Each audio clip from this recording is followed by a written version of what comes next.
Over the weekend, Donald Trump told a story he regularly does about how he pressured NATO members to contribute their fair share to the alliance.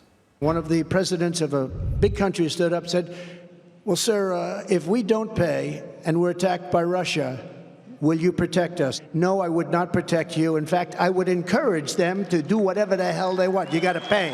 You got to pay your bills. Boast misunderstands how NATO is funded. Most of its funding doesn't involve paying bills. Member nations commit to a target of at least 2% of their GDP to defense spending. 11 NATO members have surpassed that, including all 5 that share a border with Russia. NATO's supporters say mistakenly portraying members as cheapskates sows doubt about America's commitment to the collective defense pact, where an attack on one is an attack on all. But Trump has repeatedly gotten that wrong since before he was president. It was the easy way he encouraged Russia to attack that has shocked NATO members. Boasting about it now is perceived as giving a green light to Vladimir Putin should Trump become president. Putin is 2 years into his invasion of Ukraine and boasts about expanding Russia into NATO countries. Our Caitlin Huey-Burns asked Trump's opponent in the 2024 race about the comments. I had to sit down with him and say he had to stop the bromance that was happening with Putin and Russia. I saw the press conference the two of them had. I said, this is not right. This is not normal.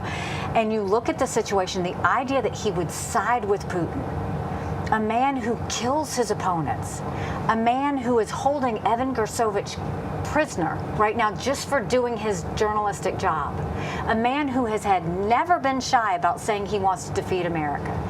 And you're going to choose him over an ally that was with us after 9/11?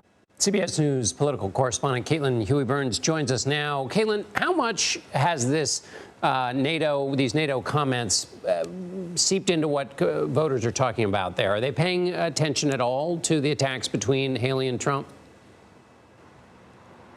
Well, John, not quite. And this is interesting because South Carolina is a heavy military state, and that's why Nikki Haley is really leaning into this and has kind of made this a big part of her pitch to voters today on this tour. But what we see in our polling, and this is echoed by voters we've been talking to on the campaign trail here, is that they much more think of this as a national race. Our polling shows a 35-point lead for Donald Trump here, and when you kind of look deep into the polling, people seem more concerned about national issues.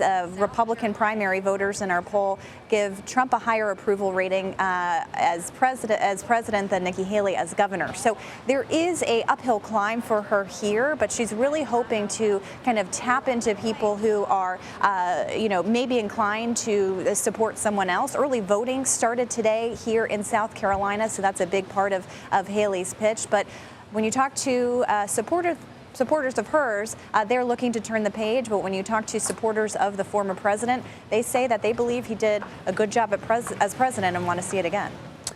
Haley may have lived there, but those poll numbers make it look like it's Donald Trump's home state. Caitlin Huey-Burns in Columbia, South Carolina. Thank you. Now let's go to CBS News Chief Washington correspondent Major Garrett. Major, it's good to be with you as always. You've heard this boast from former President Trump for a long time. How did you interpret these new comments?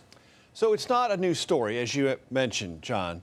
Former President Trump talks about his relationship to NATO members and how much they set aside for defense spending. You mentioned that 2% threshold. That's a goal.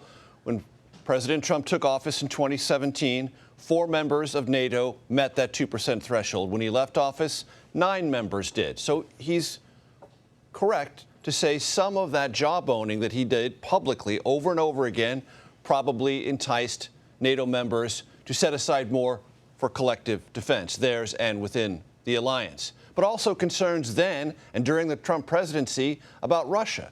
And as you mentioned, 11 members do now. So that has continued in the Biden presidency. It's not as if European members are saying, well, we're less concerned about Russia now. We're not going to set aside as much. They're setting aside as much, if not more, in terms of numbers of NATO membership. So what is most alarming in European capitals to what the former president said over this weekend is amplifying that do what the hell ever you want part. Right. Because they know that Russia's president, Vladimir Putin, is listening to that.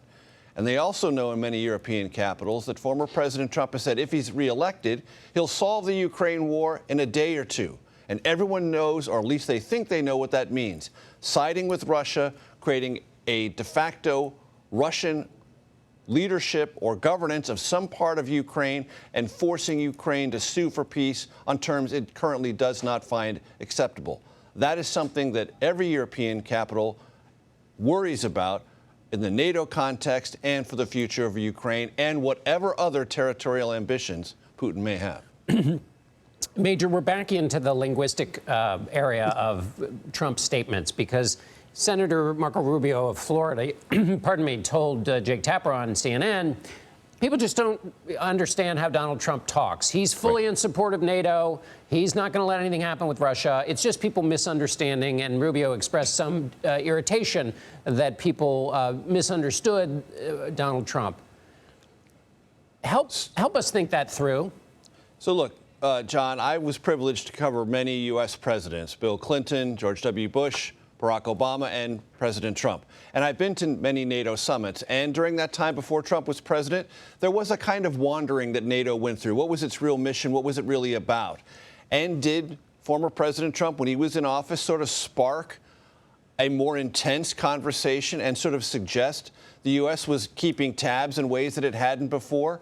Yes, he did. The simple truth is that it was Defense Secretary Robert Gates under former President Obama who most directly put this conversation in motion in NATO circles, saying you better pony up on defense spending, otherwise the alliance will not be nearly as strong as it needs to be. But that's not what Trump supporters hear, John. What Trump supporters hear is the American president, or the American president-to-be in their minds, rattles the cages of Europe and makes them do what they otherwise wouldn't do, and that helps America. And they feel better about that. And in that particular shorthand Trump linguistic approach, they find not only comfort, but reason to continue to rally to his defense. And that's not just true among Trump supporters. It's also true among Trump-supportive lawmakers like Marco Rubio. Give us your sense of South Carolina. The CBS poll has Haley trailing by 35 points in South Carolina. Where does this race stand at this moment by your lights? Well, there's plenty of room for Nikki Haley to grow. That's not good news, though. That's not a good news story for her at all. And I've talked to pollsters and people on the ground in South Carolina who believe this race could tighten to 12 to 10 points, which would be a lot of ground gathered by Nikki Haley in the last couple of weeks. But again, finishing consistently 10 to 12 points behind doesn't make you competitive. It makes you more interesting. It may help you raise more money, but it doesn't make you competitive. You've got to get delegates, and you're not going to get delegates finishing a distant second. Major Garrett in Washington. Thank you, Major.